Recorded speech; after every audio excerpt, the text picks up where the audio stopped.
लामा जाब्रबथायफोरखौ होबथानो थाखाय सांग्रांथि हाबाफारि।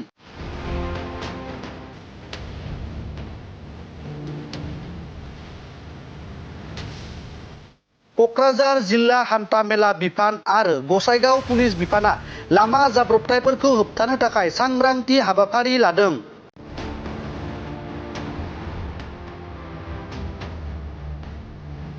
नंगौ, गसाइगावआव क'क्राझार जिल्ला हान्था-मेला बिफान आरो पुलिस बिफाना माहारियारि राजालामायाव सांग्रांथि लाबोदों जाहाथे गासैबो साखा खबनै, साखा खबब्रै आरो गिलिर गारि सालायगिरिफोरा गोरोन्थि लामाजों गारि सालायनायखौ बन्द खालामो।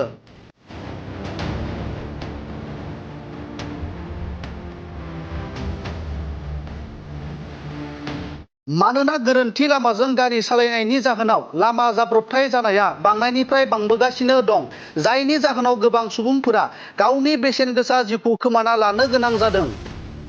बेनिखायनो बेफोर जाब्रबथाय जानायफोरखौ होबथानो थाखाय क'क्राझार जिल्ला हान्था मेला बिफाननि मावख'गिरि थजेन्द्र बसुमतारी आरो गसाइगाव पुलिस बिफाना NH-27 आव गारि सालायगिरिफोरनि गेजेराव सांग्रांथि हाबाफारि लादों। गिबियावनो गोसो गोरबोनिफ्राय खुलुमनाय जासिग्रोबाय। नैबेहाय जोङो नैबे गसाइगाव एरियायाव थांनाय 7 दिन जोङो माने बे रं साइड गारि सालायनायखौ चेकिं खालामगासिनो दङ।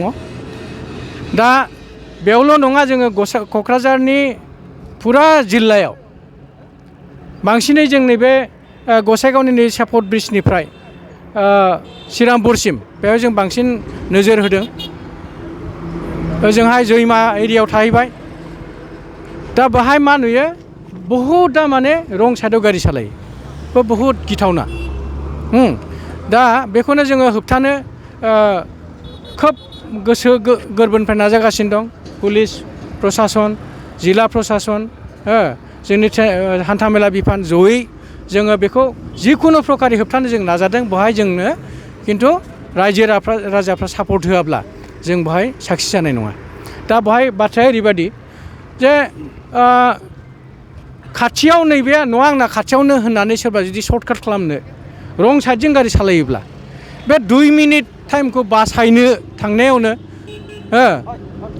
माने बायचान्स जुदि एक्सिडेन्ट जायोब्ला बे 2 मिनिटनि थाखाय 2 मिनिटआथ' बाद होदो, सारा जिउ बे माने न'आव सौहैयाबो जानो हागौ।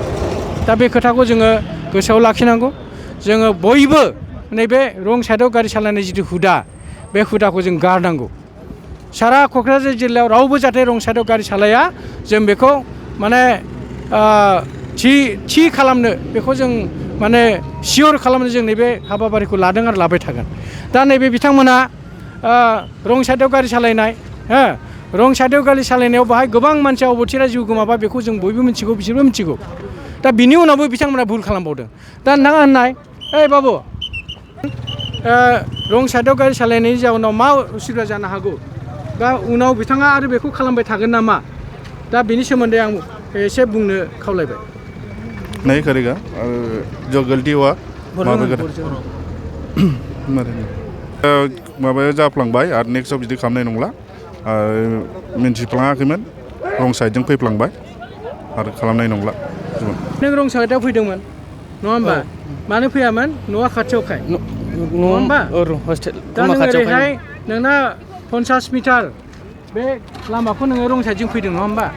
दा बे रं साइडजों फैनायाव नोंहा जे मोनसे गिलु बालु माने जाब्रबथाय जानो हागौ, बे खोथाखौथ' नों सानाखै? सानाखैमोन सार। नङा होमबा? थ' बे नों 50 मिटारानो होन बा एसेयानो होन बा गोलावानो होन, बे रं साइडजों फैनाया जे बिराद मोनसे रिक्स दं, बे खोथाखौ नों दिनै बुजिबाय ना? बुजिबाय सार। बुजिबाय। आरो बेयावथ' गोबां एक्सिडेन्ट जाफ्लायबाय थायो, खोनादों नङा होमबा? दा बे जाहाथे रावजोंबो दाजाथों, इयुनाव नोंजोंबो दाजाथों, बेखौ नोंबोथ' लुबैयो नङा होमबा? लुबैयो। जुदि लुबैयोब्ला नोङो बयखौबो बयनिबो थाखाय एसे फंसे बुंहरलाय। जों दिनै जाबाय रं साइड सालायोबा मा जानो हागौ बेखौ बुजिबाय। आरो इयुनाव बयबो मानसिफोरा बे सर्टकाट लामा होननानै जाहाथे रं साइड सालायला, बिनि थाखाय बयखौबो खावलायहरनाय थाबाय।